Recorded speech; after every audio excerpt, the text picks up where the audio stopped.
కర్ణుడు ఎంతో శక్తివంతమైన తన కవచకుండలాలను ఏ విధంగా కోల్పోయాడో మీకు తెలుసా? సూర్యుడి వరం కారణంగా కర్ణుడు కుంతీదేవికి జన్మిస్తాడు. చిన్నప్పుడే కుంతీదేవి కర్ణుడిని వదిలేస్తుంది. కర్ణుడు పుట్టినప్పుడే ఎంతో శక్తివంతమైన కవచకుండలాలను వరంగా పొందుతాడు. కర్ణుడి వద్ద ఉండే కవచకుండలాలు చాలా శక్తివంతమైనవి. అవి ఉన్నంత వరకు ఎవరూ కూడా కర్ణుడిని చంపలేరు. అందుకే శ్రీకృష్ణుడు కురుక్షేత్ర యుద్ధ సమయంలో ఇంద్రుడిని బ్రాహ్మణ వేషంలో వెళ్ళి కర్ణుడి వద్ద ఉండే కవచకుండలాలను దానంగా అడుగు అని చెబుతాడు.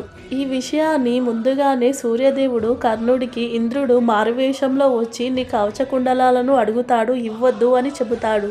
అప్పుడు ఇంద్రుడు బ్రాహ్మణ వేషంలో కర్ణుడి వద్దకు వచ్చి నీ కవచకుండలాలను నాకు దానంగా ఇవ్వగలవా అని అడుగుతాడు. కర్ణుడు అన్నీ తెలిసి కూడా తన కవచకుండలాలను త్యాగం చేస్తాడు.